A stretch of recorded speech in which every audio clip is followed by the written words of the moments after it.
Hello, thank you for joining. What's next for the Luxembourgish housing market? Unfortunately, interest rates are still going to continue to rise. If we look at the ECB comments, inflation is projected to remain too high for too long.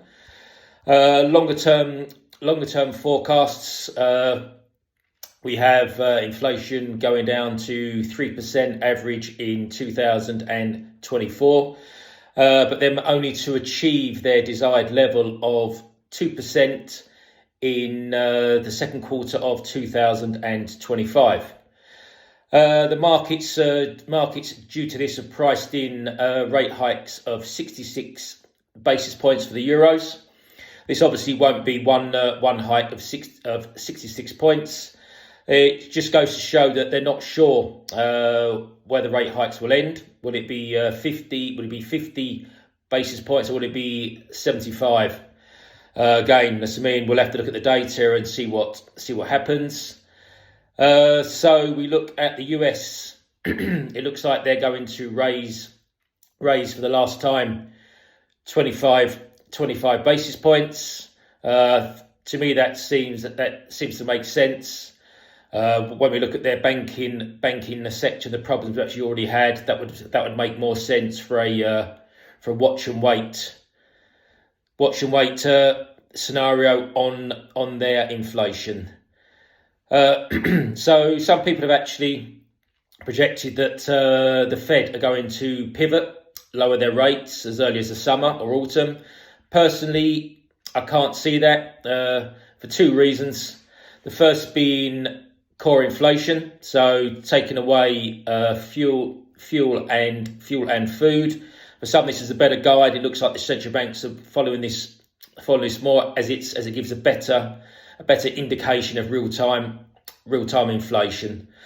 The second one being is OPEC reducing oil output.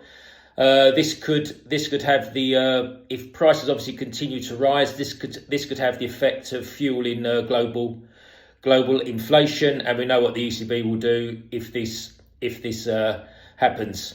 Saying this, the housing market in Luxembourg, there was in February 461 million lent out as home loans. To me personally, the concerns are the homeowners on variable rate mortgages. There were some articles of one homeowner who was paying 1.65% in the summer last year, and then they received a letter to say in April they will start paying 5.01%. As we can see, obviously this is having a large effect on disposable income. There's a second article is mentioned about bridging loans, where a couple was paying 13,000 a year, and now that's up to 33,000 a year. Obviously, looking to increase. Now the question is, how long is this going to be affordable for some people? I think if we look at the cost of credit, that to me is the biggest driver of the market, and will continue to be so. If we look at people that looking to buy with a budget of 1.7 million, if we go to the figures that we had last time for the average borrowing capacity. It was 887,000 in January 2022, going down to 635,000 in December 2022. This is obviously going to be lower now with interest rate hikes. So if you was actually looking for a house for 1.7 million, and now your budget is below 1.2. What are you going to do? Personally, if it was me, I'd be waiting. I'll be waiting for a pivot on the interest rates until I can afford the levels that I was before. I think it's the same situation for the sellers as well. If you are having visits at 1.7 million, and they've dried up. Are you gonna lower it down to the new levels of 1.2 million? I doubt it. I doubt it very much. I think people are waiting, and that's certainly causing an imbalance in the market. I think that's a big issue now. So interest rate meetings. So we have coming up on the 3rd of May, the FOMC. As I mentioned, they're expecting a 25 point hike. 70% already priced in. As I said, I think that will be the end of their cycle, as long as actually inflation is actually kept in check. The ECB, we have meetings on the 4th of May and the 15th of June. Market expects 25 basis point hikes for each meeting.